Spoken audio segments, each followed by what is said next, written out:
So I just heard that Spike Lee is a big fan of Japanese master director Akira Kurosawa, which is cool. I'm a fan of Akira Kurosawa as well. And when I heard that he was going to remake one of his classic movies, High to Low, well, I got very excited. Hey everybody, I'm Sean McBride, the movie guy. Today, let's get into that movie. Let's talk about Highest to Lowest. King David, now ain't this something? I got your full attention now, huh? You finally listening to me. Somebody's got Trey. What do you mean somebody's got Somebody's kidnapped our son. $17.5 million in an all-black Jordan backpack. Try me if you think I'm playing. I ain't got. In Highest to Lowest, Spike Lee reteams with Denzel Washington for the 6th time. Denzel Washington here plays a music mogul, and his world is kind of in turmoil. He's trying to figure out how to get his career back in track and retake control of his music empire. Things get a lot more difficult when he gets a call one day from kidnappers who have taken his son, and they want millions of dollars in ransom, millions of dollars that he really needed to get his company back. So it turns out that it wasn't his son, but rather the son of his longtime chauffeur and best friend, who is played by Jeffrey Wright. So the rest of the movie becomes this moral dilemma. Should this man take all of his money that he desperately needs in other areas, should he take it and try and save this kid? Or should he say, well, my business career, my kingdom is more important to me? So the Kurosawa movie is it's a masterpiece of angsty drama and introspection. Will Spike Lee live up to that? I would say probably yes and no. First things first, let's talk about the acting. It's Denzel Washington. It's Jeffrey Wright. These are two very good actors. It's mostly Denzel, and he is in top form. I love seeing him reteamed with Spike Lee. Those two work very well together. It's a shame that we haven't seen them teamed up again since Inside Man. And they're obviously not alone here. We also get A$AP Rocky and Wendell Pierce, Rick Fox and LaShawne's all show up. And then most notably, a lot of people are talking, this is Ice Spice, that's right, rapper Ice Spice. It's her acting debut here.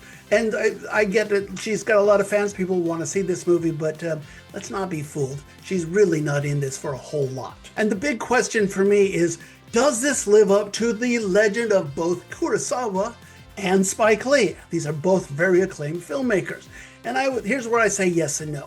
The first half of the movie, the first hour, shall we say, I thought it was a little slow. It seemed like Spike Lee was trying to pay homage to Kurosawa, going through all the beats of his story.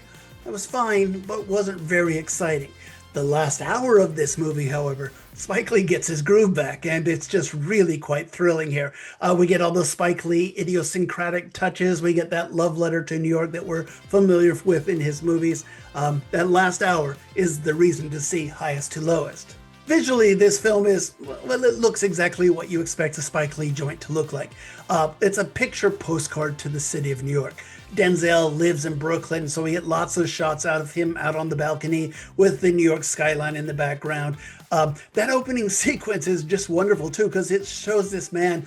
His name is the King. Denzel Washington plays a character named David King. So he's the king of New York. He's the king of the music industry, and he is surveying his kingdom. And you really get that here. But here's the interesting thing. That scene is done with Norm Lewis singing "Oh What a Beautiful Morning" from Oklahoma, this Broadway musical about Oklahoma. And it does kind of fit, but it's not what you would expect. Okay, sure, we have music here from A$AP Rocky. We have music here from Ice Spice. We expect that. But here's the cool thing. Towards the end of this movie, we get a brilliant scene where Denzel's on a train, and it's a lot of Yankees and Red Sox folks, coming back from the game. But it's also the Puerto Rican Day Parade. And so suddenly we get Eddie Palmieri, the Grammy-winning Puerto Rican film musician here. And unfortunately, he just died. This is probably the last thing we'll see him in. But wow, what a great accompaniment to this sequence here. Very tense sequence. And very New York. So I've got to tell you, I'm kind of conflicted on this one. I did like the movie quite a bit. The story is fine. I appreciate that Spike Lee wanted to remake an Akira Kurosawa film. I thought that was great. I think the acting is solid all around. I think the filmmaking gets better. but that first hour is a little slow for me. And I think it is a little disjointed at times, particularly in the beginning. But the ending is wonderful. That's the reason to see this. So I'm not going to tell you show up an hour late. I think it's certainly worth seeing the whole thing. But I think it takes some time to get going, but once it gets going, I'm a big fan of this. I'm going to give highest to lowest 3 stars out of 5. This film is proving to be a little divisive. I know Spike Lee's tend to be that way. I mean, some people love the guy, and some people don't understand what all the fuss is. I think he's a really good filmmaker, and so I think you should see this one, if only to stick around to see when he really gets his groove going. I think it's really good then. But hey, that's me. I'm a fan of Spike Lee, so maybe I'm in the bag for him. Comment below. Tell me what you think about the movie. And don't forget, subscribe to this channel so that you can get all my quick movie guy reviews as soon as they come out. And of course, subscribe to our podcast, Two Movie Guys. That's where my friend Joe Fryer and I get together every single week to review all of the big new movies, and we go into much greater detail. It's kind of fun. He and I have, in some ways, similar ideas and in some way very divergent opinions on a lot of these movies. So Two Movie Guys, wherever you get your podcasts. We've got one more movie to talk about from this past weekend's roster of new films. This one you're going to have to search. It's a Sundance favorite.